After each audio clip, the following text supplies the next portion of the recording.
మనుషులు అండి. మీరెవరండి చెప్పండి. నేను ఎంఆర్ ఆఫీస్ నుంచి వచ్చాను. మీరెవరు? నేను విఆర్ఓని. ఓకే, మీ పేరు? శ్రీనివాస్ నా పేరు. శ్రీనివాస్. ఎక్కడ ఉండేది మీరు? పడమట. దేనికి వెళ్ళాలండి? కోర్టు నుంచి ఆర్డర్ వచ్చిందండి. ఆర్డర్ కాపీ ఇవ్వండి. ఆఫ్ చేయమని వచ్చింది. ఆర్డర్ కాపీ ఇవ్వండి, చూపించండి. మీరు అది క్లోజ్ చేయండి. ఆర్డర్ కాపీ చూపించండి.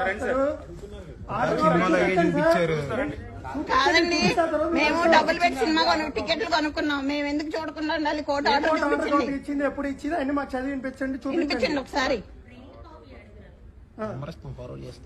మనం రికార్డ్ ఎట్లా పెట్టి లైవ్లు అంటాం కదా,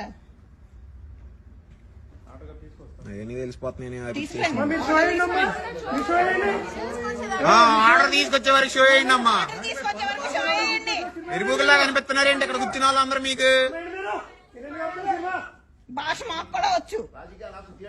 సేమ్ మీ కొడాలని భాష వస్తుంది మాకు కూడా. అంతకన్నా బాగా ఎవరి భాష అయినా వస్తుంది.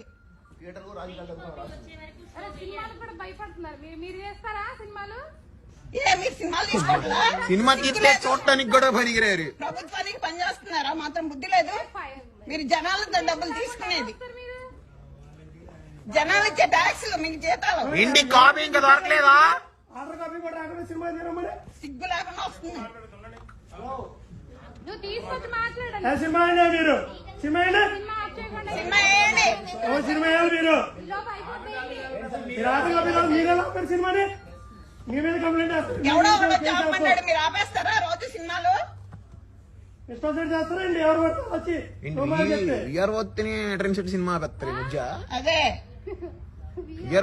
అంత పవర్ ఎప్పుడు ఇచ్చిందమ్మా? అసలు నాకు తెలియదు. చదువుకున్నాం మాకు అర్థం కావట్లేదు. 12-11 అయింది టైము. 12 పోగలు శోభడాలి లేదా స్క్రీన్ బయలుద్ది. అంతే మీ ఇష్టం. మరి ఊరికే అంటాం స్క్రీన్ ఎందుకు బాగుతాం. పిచ్చోళ్ళ కనబడుతున్నారండి, సినిమాలకు కూడా భయపడుతున్నారు. మరి గెలవరుగా మళ్ళీ అంటే ఎలా గెలవరనుకో, అది వేరే విషయం. గెలవడం ఏమన్నా మోడీ గారు సపోర్ట్ ఉంటే అవ్వలేదు. పేడ పెట్టి కొడతారు మొహం.